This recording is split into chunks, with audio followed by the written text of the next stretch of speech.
Shalom saudaraku, jumpa kembali dengan saya Priscilla di hari ini. Topik renungan hari ini iman. 2 Petrus 1 ayat 5 sampai 7. Namun dalam hal yang sama ini pun, dengan mengerahkan seluruh keketunan, tambahkanlah kebajikan kepada imanmu dan pengetahuan kepada kebajikanmu. Saudara, Albert Einstein dengan segala kepandaiannya berkata, Bapak Yahweh itu ada.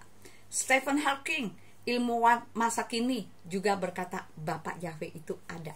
Selama saya menyelidiki alam semesta ini, saya menemukan seseorang telah membuat rumus-rumusnya dan saya tinggal menemukannya. Lalu selesai sampai di situ. Sayangnya iman seperti itu tidak membawa saudara masuk surga. Setan-setan juga tahu jika Bapak Yahweh itu ada. Bahkan Lucifer, pemimpin dari setan-setan dan roh jahat, tahu benar-benar bahwa Bapak Yahweh itu ada. Toh mereka akan berakhir dalam neraka yang menyala-nyala dalam kekekalan. Mengapa saudara?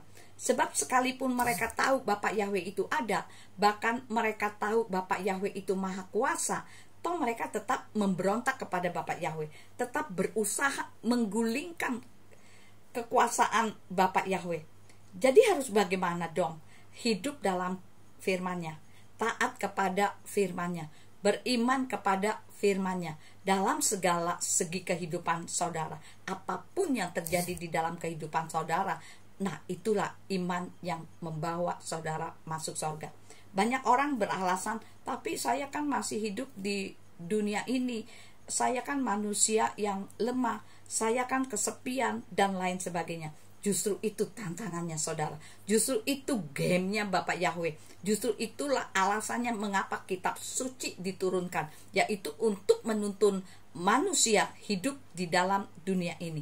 Kalau orang berkata, nanti sajalah beriman kepada Tuhan, nanti sajalah belajar taat kepada Bapak Yahweh, nanti sajalah hidup dalam firman-Nya, kalau sudah tidak ada di dunia ini. Selama saudara hidup di dunia ini, ya saudara berikhtiar dengan kekuatan saudara sendiri, dengan akal pikiran saudara sendiri. Ya kalau sudah mati, ya sudah terlambat.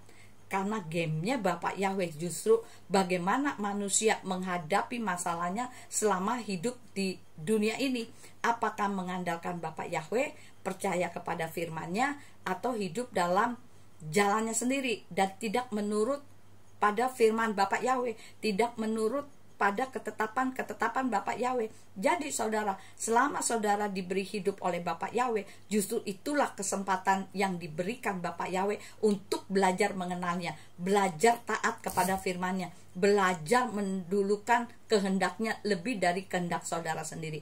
Apapun yang terjadi di dalam kehidupan saudara. Kalau saudara berkata, nanti-nanti ajalah, saya kan masih lemah, saya kan tidak kuat kesepian, saya kan masih dalam dunia ini, Tuhan pasti tahu hati saya dan lain sebagainya. Ya kalau saudara mati nanti malam bagaimana? Segalanya sudah terlambat dong.